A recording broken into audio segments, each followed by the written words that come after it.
달리번호 2번 수업 시간 시작하겠습니다.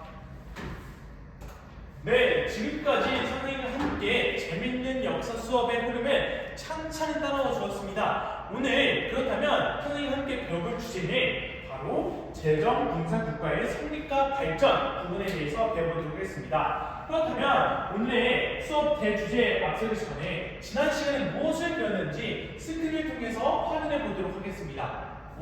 지금 영국의 국기와 프랑스의 국기가 그 당시에 자신의 상업의 이익을 위해서 싸우게 되었다라는 부분들을 통해서 우리가 지난 수업 시간 때 무엇을 배웠을까 알 수 있죠. 우리 역사에 관심이 많고 복습을 아주 철저히 준비했던 은혁이와 은서가 잘 대답해 주었어요. 맞습니다. 지난 수업 시간에 백년 전쟁을 배우게 되었고 영국 내부에서는 또 하나의 전쟁에 대해서 선생님과 함께 살펴보았는데 혹시 기억나는 친구가 있을까요?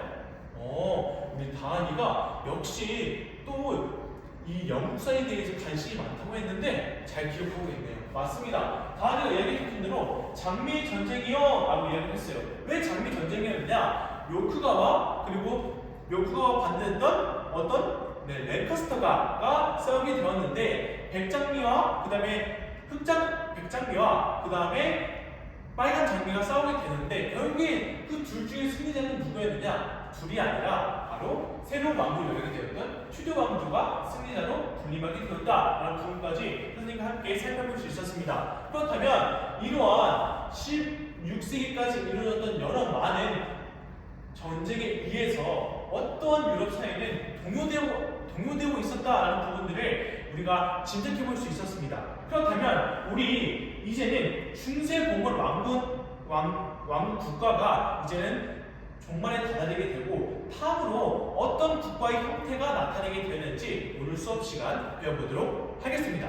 자, 오늘 수업 대주제는 뭐였다고요? 맞습니다. 바로 재정 분사 국가의 체제에 대해서 오늘 알아보도록 하겠습니다. 근데 여기서 선생님과 함께 살펴볼 수 있어야 되는데 질문에서부터 우리가 궁금증이 들잖아요. 재정. 이 재정이란 무엇을 의미하는 것일까요? 맞습니다. 지금의 어떤 기획을 맡기 위해서 여러 많은 돈들이 필요하잖아요. 그런 돈들이 많이 모여 있었던 것을 대표적으로 재정이라고 하고 분사는 그 말대로 정말 잘 싸우고 다른 나라에 비해서 전쟁에 대비되는 모든 군사력을 총칭해서 군사라고 했을 때 그 재정적인 힘과 군사의 힘이 합치는 게 바로 재정 군사 국가다. 이전 다른 교육관에서는 절대 왕정의 설립이라고 했지만 지금 우리가 배우고 있는 교과서에서는 이러한 용어로 바뀌게 되었다라는 부분까지 선생님과 함께 살펴볼 수 있었습니다. 자, 살펴볼 수 있습니다. 자, 그렇다면 선생님이 지난 시간에 무엇을 배웠는지 구체적으로 살펴보았고 이런 흐름이 합쳐서 재정 분사 국가가 무엇인지에 대해서 궁금증을 유발했으니까 선생님이 이제는 학습 목표 함께 읽어보면서 시작해보도록 하겠습니다. 학습 목표 1, 2번을 함께 스크린을 통해서 읽어보도록 하겠습니다. 학습 목표 1번 잘 읽어주셨어요. 재정 분사 국가로의 이행 과정과 재정 분사 국가의 특징을 이해할 수 있다라는 부분 잘 답변해 주었고요. 우리 함께 다시 읽어볼까요? 2번 재정 분사 국가 시기에 에스파냐라는 국가와 네덜란드의 발전과 쇠퇴 과정을 설명할 수 있다. 이렇게 오늘 학습 목표 1, 2번 달성해 보도록 하겠습니다. 자, 그렇다면 선생님이 여기 사진을 가져왔는데 이 사진 속에서는 어떠한 조총처럼 보이는 총이 보이죠? 이 총의 이름은 바로 머스킷 총총이었는데 이 머스킷 총총이 과연 무엇을 의미하는 것일까요? 맞아요. 이 전에 혹시 백년 전쟁 때는 어떻게 전쟁이 이루어지고 어떤 전쟁의 사항이었죠? 맞습니다. 예전에는 우리 은혜가 답변해 주었던 대로 말과 그리고 창을 가지고 싸웠던 기마병의 싸움이었고 장군병을 가지고 싸웠던 싸움이었는데 이와는 다르게 이제는 더 멀리서 쏠 수 있고 더 정확한 화약들의 무기를 사용해서 조준해서 사용할 수 있는 이러한 머스킷 소총이 사용되게 되었다라는 부분들을 살펴볼 수 있습니다. 머스킷 소총이 과연 어떠한 군사 경제력을 더 발전시키게 되었을지 알아보도록 하겠습니다. 자, 즉 이러한 많은 조총들이 그리고 몇 개 소총들이 각각 한 사람들마다 가지고 있으려면 어떤 것이 필요했었겠죠? 맞아요. 바로 우리가 배워봤던 것처럼 재정이 많은 돈이 필요했었겠죠. 그래서 실시했던 것이 재정 군사국가의 특징이 이루고 있었던 것이 바로 중산주의입니다. 그럼 중산주의에 대해서 살펴보기 전에 이 재정 군사국가의 흐름과 이전 시간에 배워봤던 것을 함께 흐름으로 선생님과 천천히 배워보면 좋을 것 같아요. 자, 선생님이 그림을 그려볼 건데 중세봉건 왕국에 대해서 지난 시간 동안에 계속 배워왔어요. 그런데 이 중세봉건 국가가 이제는 다음 수업 시간에 같이 배울 건데 근대 국민 국가로의 발전하는 부분에서 가독의적인 형태가 바로 재정, 군사, 국가였다라는 부분들을 우리가 살펴봐야 됩니다. 그런데 여기서 대표적으로 재정, 군사, 국가의 기틀을 만나고 있었던 것이 무엇이냐? 바로 관료제와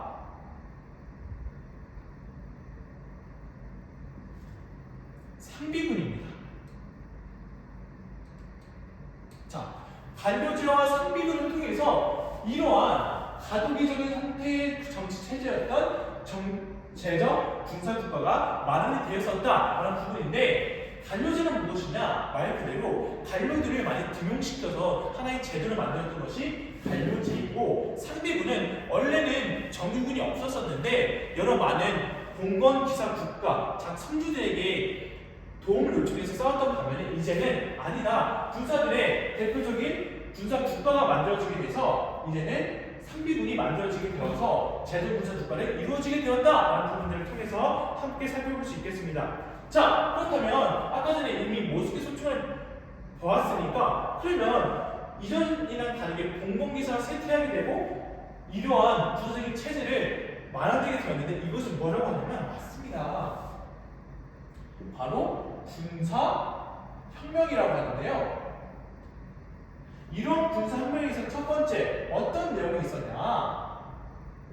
바로 돈권기사가 쇠퇴되게 되었다라는 부분들을 통해서 백년전쟁기의 싸움의 방식이 후퇴되었다라는 부분들을 이미 인식하고 이렇게 군사혁명 머스켓 소총으로 싸우는 전열 고병제라고 한 다양한 이런 군천력 군대 시스템이 상비군으로 정립이 되었다라는 부분들을 통해서 우리가 살펴볼 수 있었습니다. 그렇다면 이제 변화된 내용으로 알아볼 수 있는 것이 이제는 개인화기가 만들어지게 되었다. 개인화기를 통해서 장군병이 아니라 소총으로 사용되게 되었다. 그래서 그것이 아까 소총이었다고 머스켓 소총이었다고 살펴볼 수 있었고 그 결과 나타났던 것이 무엇이냐? 그 결과가 나타났던 것이 이제 16, 18세기에 점점 전쟁이 빈발하게 되었다. 전쟁 수가 급증하게 되었다라는 부분들을 통해서 알아볼 수 있었습니다. 왜냐? 군사가 많아지고 하면은 해야 될 게 뭐예요? 전쟁밖에 없으니까 전쟁을 벌이게 된 거죠. 그럼 다음은 두 번째로는 우리가 알아봐야 될 게 이런 재정군사 국가의 체제를 만들었던 게 관료제와 상비군이었는데 경제 정책으로 무엇이었냐면 바로 중산주의입니다. 뭐라고요? 맞아요. 중산주의. 이 중산주의 체제는 무엇이냐? 첫 번째, 중산주의 체제의 원리에 대해서 살펴보도록 할 건데 이 중산주의 체제의 원리는 맞아요. 중군주의라고 하는 은을 중심으로 자신의 부의 원천이라고 부르는 그 은을 부의 원천이라고 생각하는 것입니다. 자, 여기서 우리가 알아야 될 게 무엇이냐면 이전에는 여러 많은 약탈적인 상업이라든지 직접적인 무역을 실시하려고 했었는데 이런 것들이 다 통제되었다라는 부분들이 바로 이런 중군주의 원리에 시작된 중군주의라고 할 수 있겠습니다. 자, 또 두 번째 내용은 무엇이냐? 선생님과 함께 교과서에 나와 있는 페이지를 함께 살펴볼 수 있는데 맞아요. 여기 중상주의의 구조를 뜻하는 어떠한 그림이 많이 그려져 있었어. 맞아요. 이 그림을 통해서 도출할 수 있는 것이 무엇이냐? 보호무역을 실시했었다.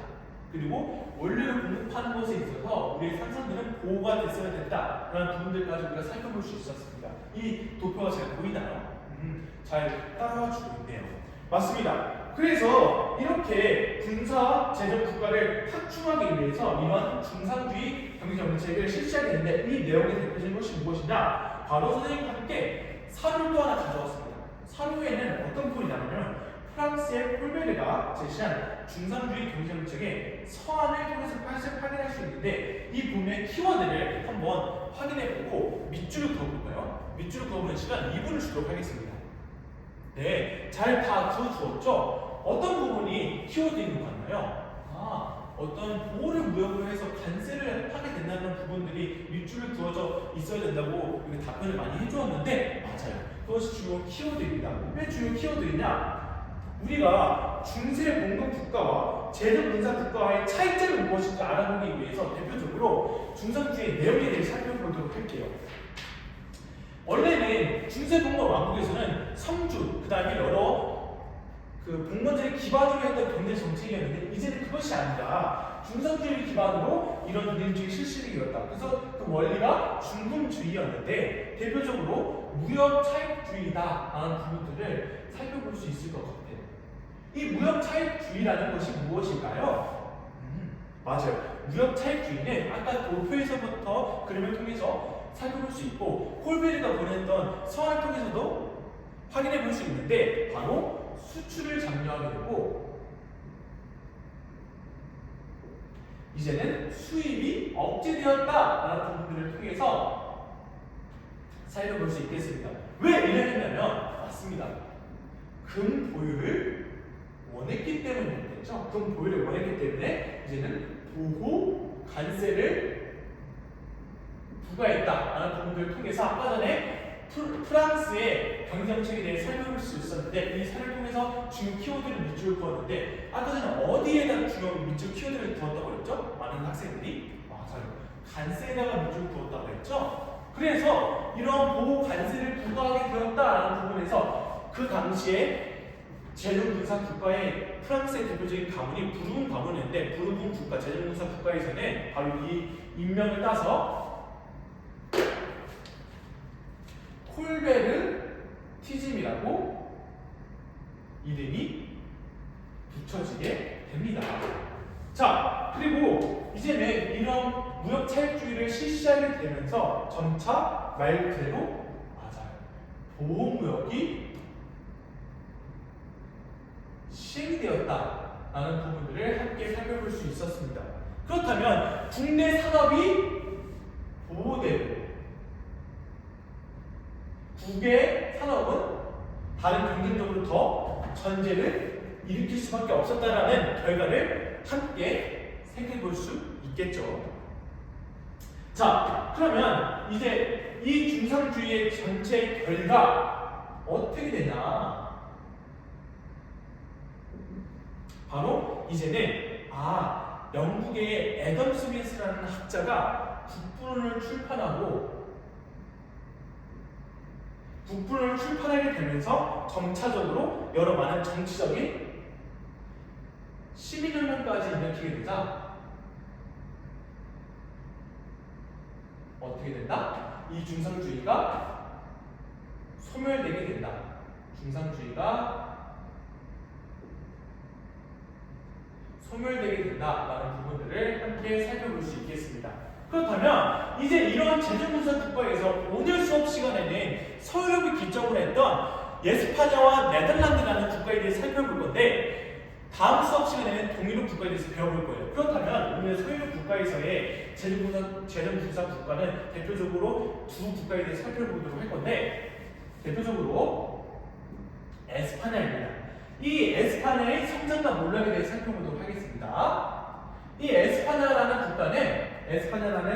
국가의 성장과 몰락에 대해 살펴볼 건데 자, 에스파냐가 첫 번째로 성장하게 되었던 부분이 무엇이었을까요? 맞아요. 교과서 속에서도 나와 있는데 바로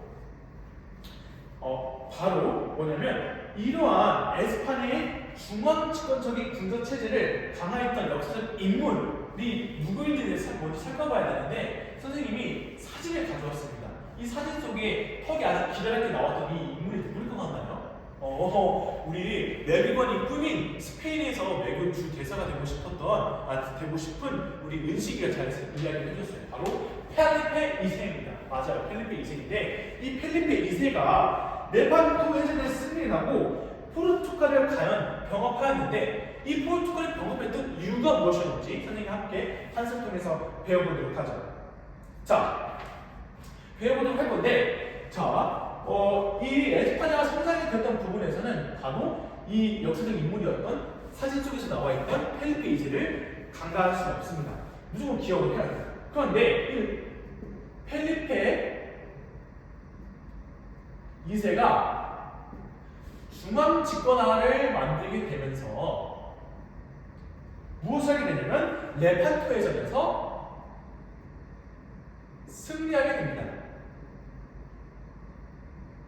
이 레판토 해전에서는 누굴 승리하게 되냐면 그 당시에 그 교역권을 잡고 있었던 오스만 티르크에서 이길 수 있었다라는 부분에서 레판토 해전의 승리가 아주 중요한 의미를 가지고 있고 또한 포르투갈을 합병하게 되었는데 이 포르투갈을 합병했던 이유가 무엇이었냐면 선생님이 교문학답을 했으니까 교문학답 시간에는 선생님 질문했으니까 또한 학생들이 답변을 해줘야 되는데 함께 교초를 본다면 바로 지중해 교역권을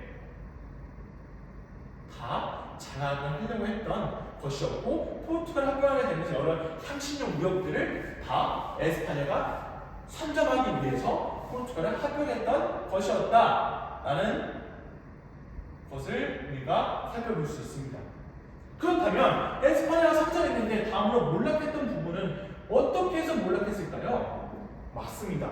네덜란드가 독립을 했는데 왜 네덜란드가 독립을 하게 되었냐? 그 당시에 에스파냐와 이러한 국가가 성장이 되니까 에스파냐를 견제했던 많은 국가들이 네덜란드의 독립을 인정하게 되면서 여러 많은 그 전쟁들을 통해서 대표적으로 30년 전쟁이 있었는데 그 30년 전쟁 속에서 네덜란드가 어떻게 되냐면 맞습니다.